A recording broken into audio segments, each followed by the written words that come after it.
Good morning. Welcome to Sunday morning forum at the First Unitarian Society in Milwaukee.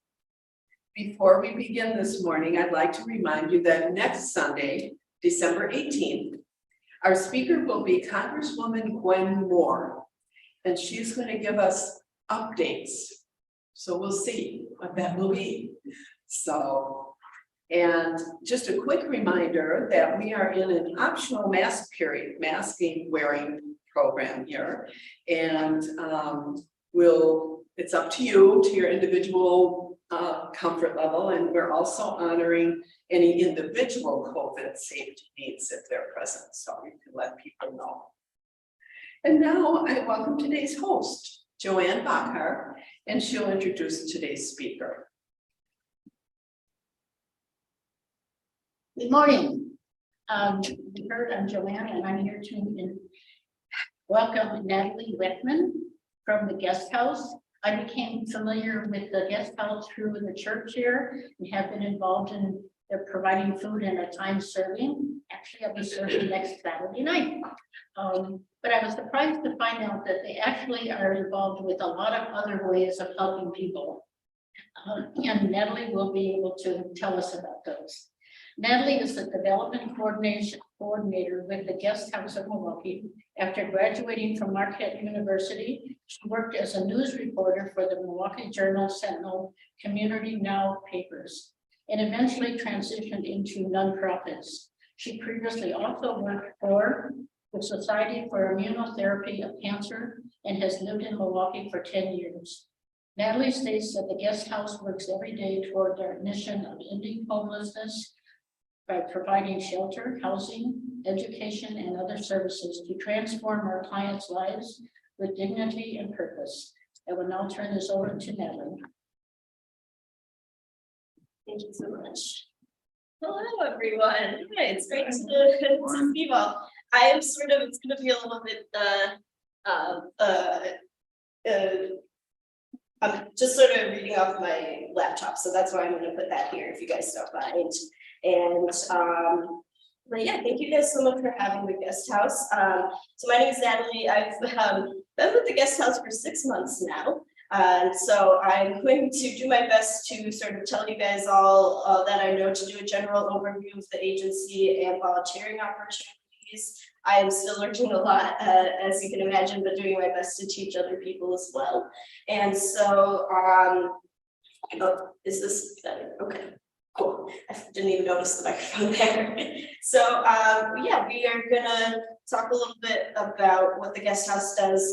Joanne mentioned our mission statement, and what we'd like to do is call ourselves more than shelter, because in addition to being a place where you can get some immediate needs met, we try to do a holistic approach for all of our clients to help them get back on their feet and start a new life.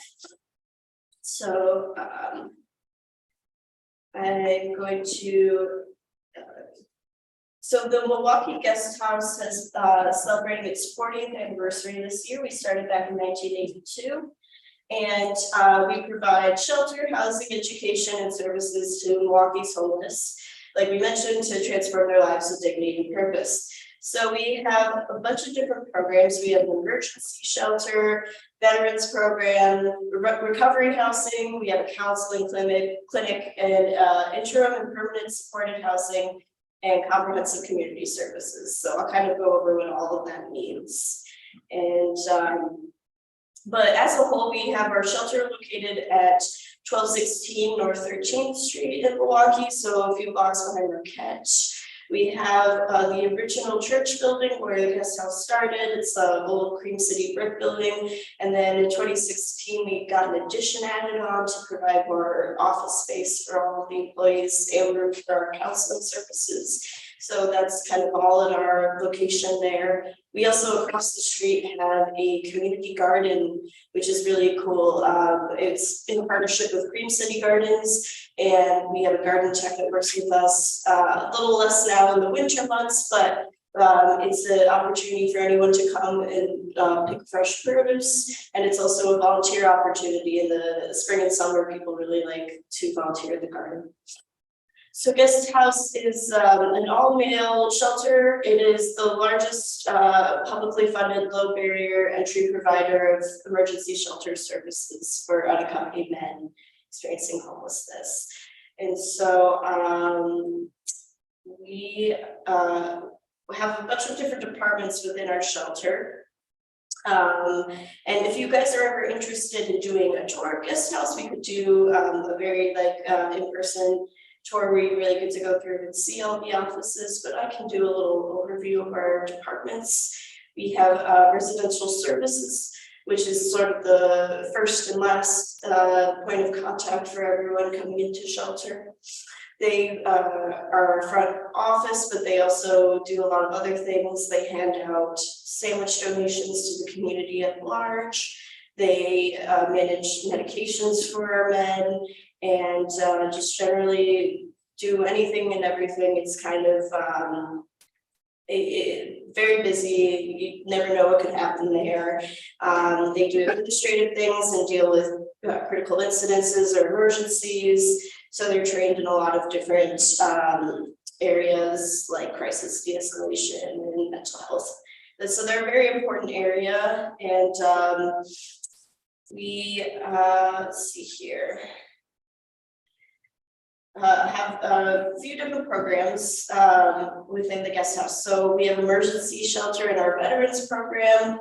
So emergency shelters, the dorms located within the older church building. That's where all of our beds are.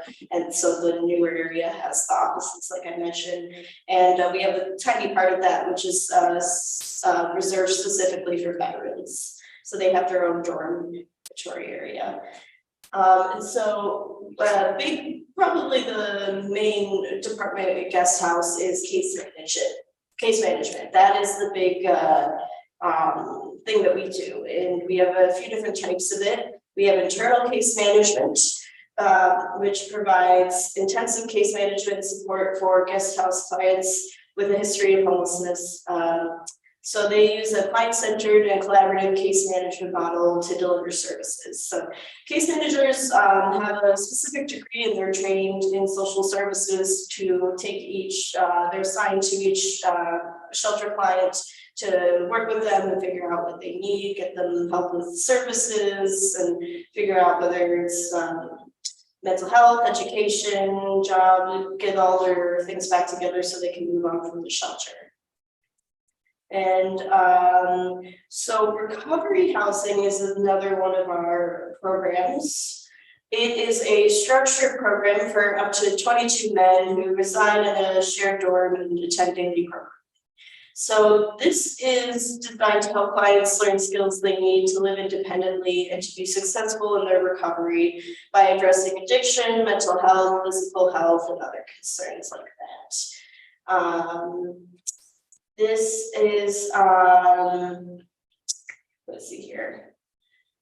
So recovery housing is not necessarily a treatment or a housing option. It's more of a skills-based learning opportunity, and it's a bit more therapeutic.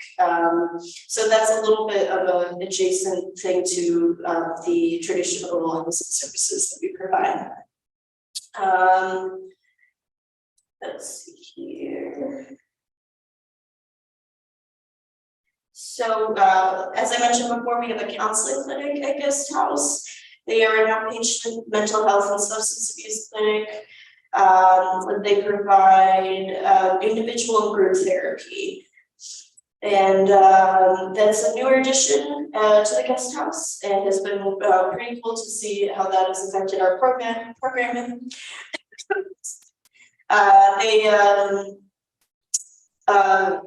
They're in partnership with the Comprehensive Community Services Program. That funding partnership has allowed us to take that new clinic on. Okay, let's see here.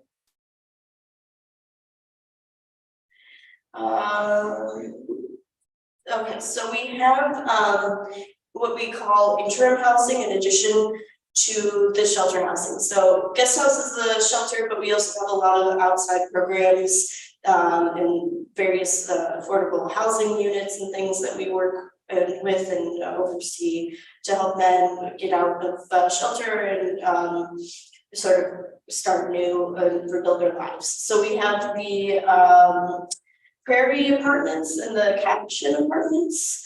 These are co-ed apartments, studio and one-bedroom units. They provide basic supportive services and case management, but they're a little bit more hands-off to sort of let the men transition more out of housing. We also have Marcia's House, which is a home that we oversee. It's a 4-bedroom co-ed house that serves adults who identify with the LGBTQ community, with focus on the transgender individuals who are working to obtain housing stability. So that's a cool, it's a new program that we have. And another interim housing, so a little bit more outside of shelter program, but we have specifically for veterans is called VA TIP. And so it provides direct services to veterans who become homeless through housing advocacy, placement, and supportive services. So this transitional housing component promotes the development and provision of supportive housing services with the goal of helping homeless veterans achieve residential stability and increase their skill levels or income. Okay. Yeah, so a lot of programs. I know it's kind of a lot to throw at you, but we do have a try to just give a brief overview of all the different things we do. So we have another program called Pathways to Permanent Housing, or just Pathways for short. And this provides services in a congregate living setting for 27 individuals, 19 men and 8 women. So I mentioned women, so in the shelter itself is all male focused, and then our outside programs do serve some women as well. So it's not just all men that we are working with all the time. So, these individuals are housed in rooms with shared living and dining areas as well as bathrooms, and that provides them, we call it Pathway to Permanent Housing, and we work on relationship building between the staff and clients, and clients as well within each other to support and help each other. Okay. So we have permanent supportive housing, which provides housing stability and services to chronically homeless individuals and families with a physical or mental health disability. These participants are provided the opportunity to develop their skills and access resources needed to support permanent housing. So we use a housing first approach, which is defined as a way to quickly and successfully connect individuals and families experiencing homelessness to permanent housing without preconditions or barriers to entry. And then supported services are offered to maximize housing stability and prevent returns to homelessness, as opposed to addressing predetermined treatment goals prior to permanent housing entry. Okay. And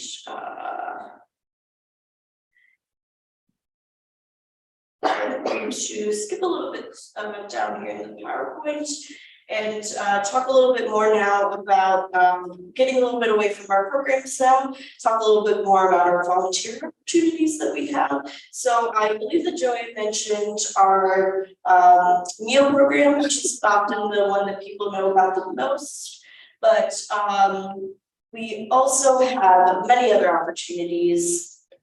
We do still take meal donations. We have now, since COVID is kind of slowing down and we've progressed out of it. After last year, we were doing a little bit less on-site volunteering, but now we invite people back into the shelter to cook and prepare meals to serve to the guests. But if you don't want to do that, we can just have you drop off the meal, and that works still as well.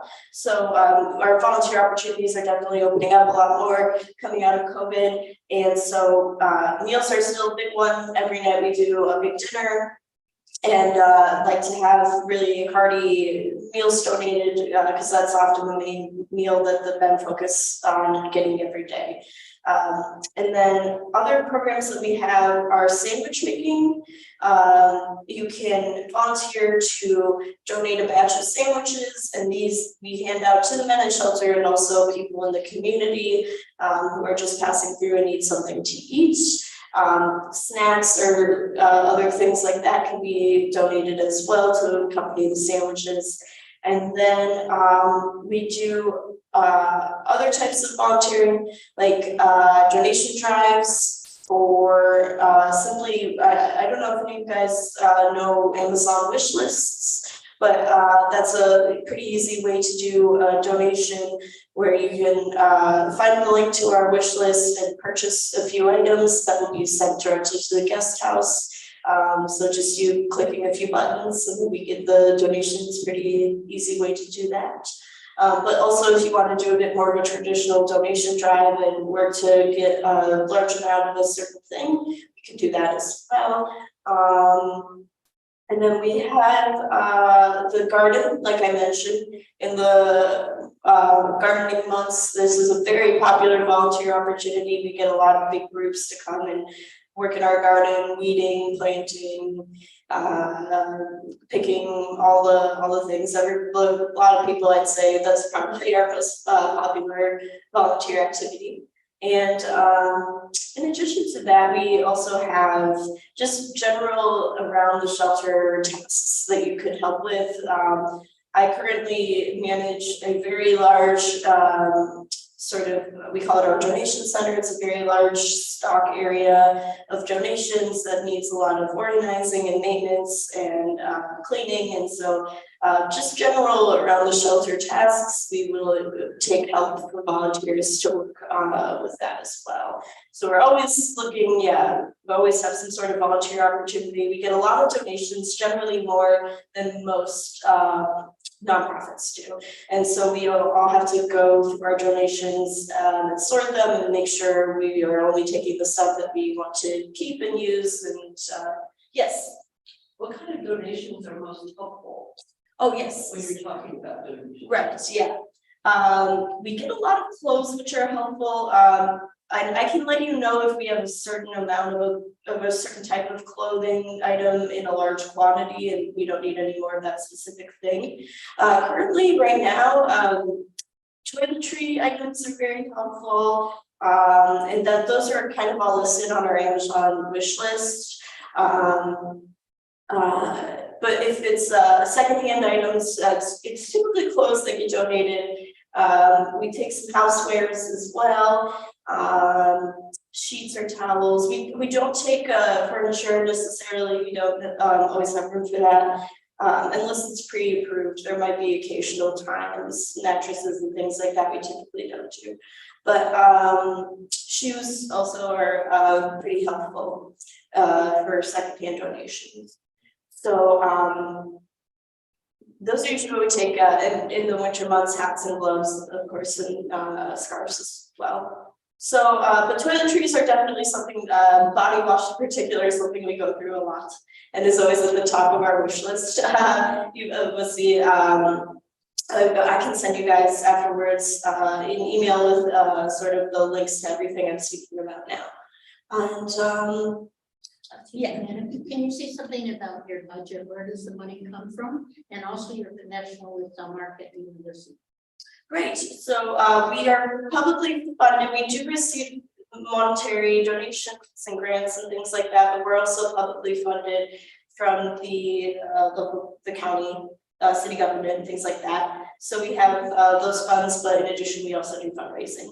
And we do have a partnership with Marquette University with, they provide a fellowship with us. There is this, again, this is a little bit, I'm not completely familiar with, I'm still pretty new, but we had an intern this summer who worked with us from Marquette and through a fellowship. And she did a lot of database management for us and things like that. She was a really great addition to our team. And I forget exactly what the program is called, but I believe that fellowship is a relatively new partnership for us. You have time to take some more questions, or people I know some are more familiar with the guest house than others. So if you have experiences you'd like to share or questions that you'd like to ask, that would be great. Yes, Now definitely. the time. And we come around with baskets now, so I'll be. Yes. But I'm also curious, just how big is your budget and how many approximately how many employees do you have versus volunteers? Well, currently we are in a bit of an understaffed period, so I don't know exactly how many employees we have. But our annual budget is around $8 million. And according to this graph here, it looks like the majority of it is public funding, and then part of it is also private as well. And okay, so we have those staff of around 100. I would say right now it's a bit lower than that because we're having a lot of employee transition. But yeah, we do have a pretty healthy staff throughout all of our programs, not just the shelter itself.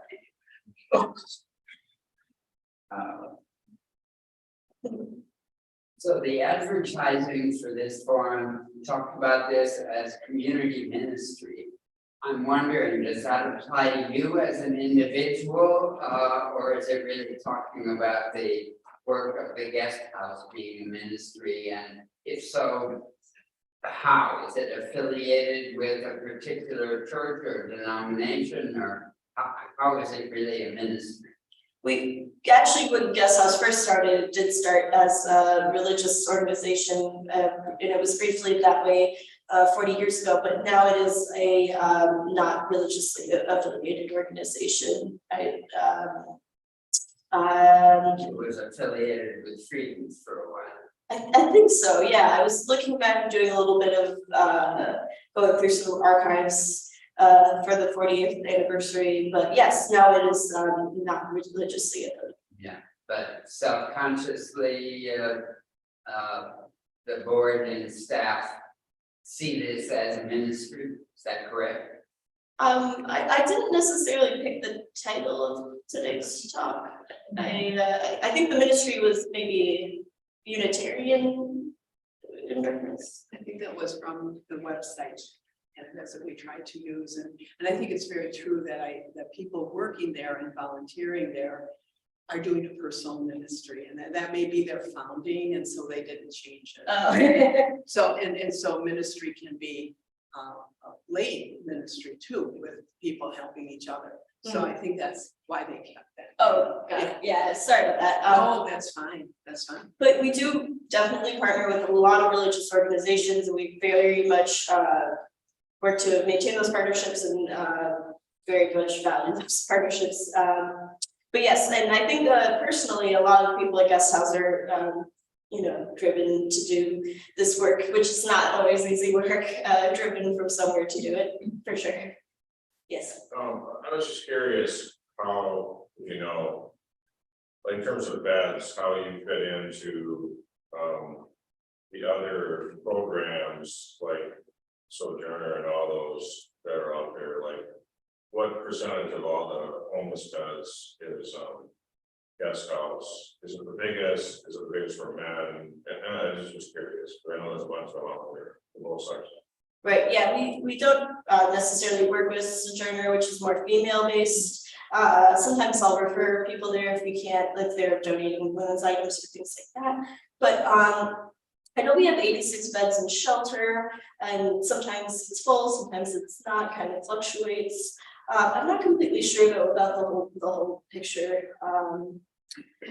But I do know that recently there's been some statistics to show that numbers have been going down a little bit in terms of homeless population. I was wondering, how do people find you? I mean, how do people arrive at your? So we don't do the intake ourselves. We have people call Impact 211, which is a process that we call coordinated entry to ensure that all people people experiencing homelessness have fair and equal access to services. So that's a bit of a offshoot. We don't necessarily run the entry ourselves, but are given the people who go through. So it comes through that general number for help. Yeah, Impact 201, which is supported by the United Way. So when people arrive based on that recommendation, then at the center, do you sort out their needs and kind of decide how you could best help them? Is that how? Definitely. I don't personally, I'm not a case manager, but yes, yeah. Yes. It sounds like the goal of the guest house is to take people who are homeless, maybe drug addicted, maybe mental illness, maybe poverty, maybe physical, and get them the skills to be able to go through a process of living at the guest house, eating the meals, getting the counseling, going out to one of the apartments that you mentioned, learning how to live more independently, and then eventually have a home. Yes, yeah, That's the goal. definitely, yes. Is there any statistics or examples, or, I mean, how do we measure that success? How successful has the guest house been? I know that with COVID, it's definitely thrown a wrench into that a little bit, because we used to have more procedures in place and limits on the amount of time people could be in the shelter, but with COVID, those limits we haven't been able to enforce those for a while. And I just came in June, so I didn't really experience COVID there, but I've heard about how it sort of impacted things. We had to really work with our cots and things like that and have people sleep in a bunch of different areas for social distancing. But I think that in general, we do experience a lot of success, not when we're not in a pandemic. I know that I've heard from what programs were like before COVID, and I heard that we really provided that experience for men and experienced a lot of success. And we're hoping to get sort of back every day to the way that we were before 2020 started. How long are people allowed to stay? And do they get involved in part of the action of, do they volunteer in any? Yes, men have to do, we have a chore board, and men clean up and work around the guest house, doing services like cleaning and there are chores that we used to keep the men busy with. But I believe the maximum stay period was 80 or 90 days before COVID. It's somewhere in that area. And yeah, in addition, so we'll have them do chores, but sometimes men do have jobs at the shelter, and they will leave during the day to go to their jobs and come back. So they'll either be working around the shelter or out for the day and come back in. Yes. Yeah, this church provides a meal every 2 months on a Saturday. Mhm. In fact, this coming Saturday, we're providing. Yes. What do you do all the rest of the days per week? And Yeah. you must have a lot of organizations Mhm. for like during the week. You have another organization that comes in every day or every night. Right. So for our meal program, my colleague coordinates that. And I help her with it a little bit, but I don't do all of the scheduling and things myself. So we have a lot of different partnerships with churches, with restaurants locally, and in just individual groups. We have various, like just last night we had an alumni group come in to serve dinner. We find a lot of different types of groups, collegiate Greek life groups, college affiliated, just generally groups. And yeah, so it is a bit of a challenge to get all of our meals and get our calendar filled every month. Typically the last week of the month is, we put all our meals front load, and the last week is usually the one where we have the hardest time getting meals. And we actually recently though just hired a kitchen coordinator, which has been a really big help for us, and she will cook on the days we don't have meal donations, and she is such a great addition.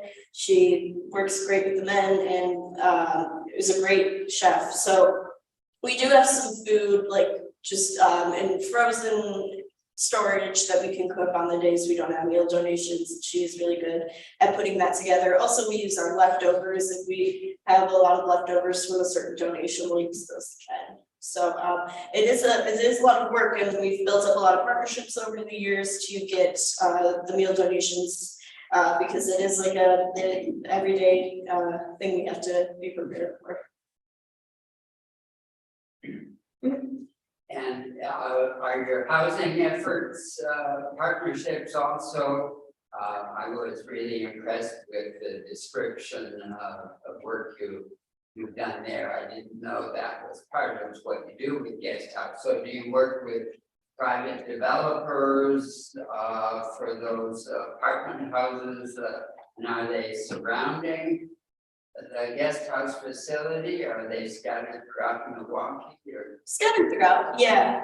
And I don't know, this is something I've only heard a little bit about. I don't know completely for sure, but I know that I believe we own several affordable housing units scattered throughout the area. In apartment complexes or buildings or duplexes, things like that? Yeah, probably a bit more complexes, but yeah, I've only heard a little bit about this in my time so far, but yeah, generally about all of those things. Is that written about on the website if I wanted to find out more about it? I believe it should be, yes, yeah.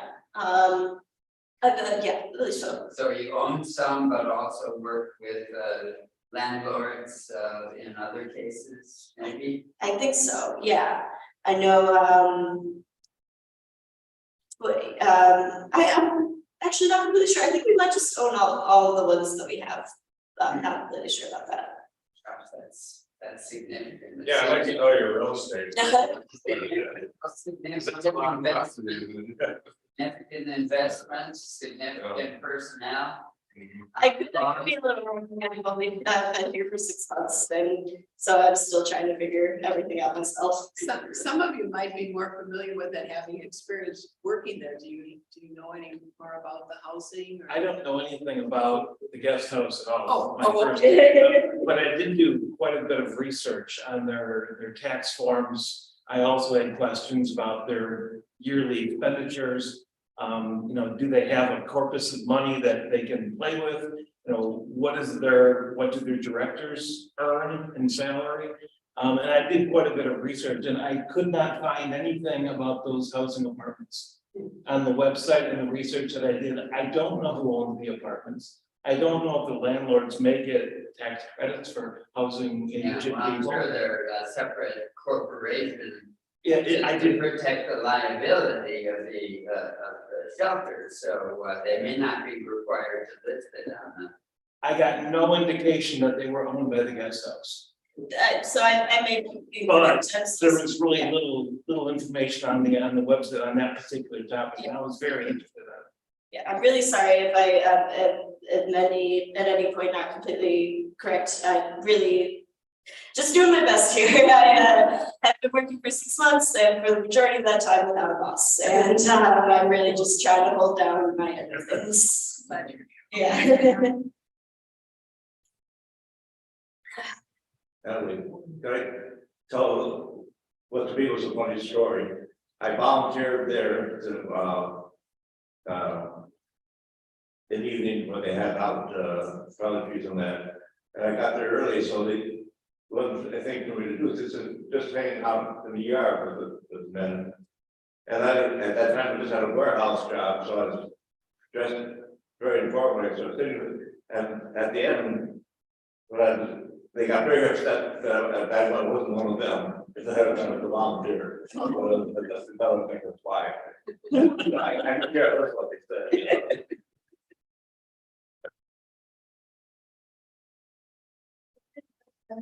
Or someone asked, or let's say I'm an individual who needs housing, what was the number you said to call? 211. What is 211? It's called Impact 211. It's like 911, the social service organization. Yeah. that got together in the cities and the county of created for social service. So if you call it, you get all kinds of referrals Yeah, to social service.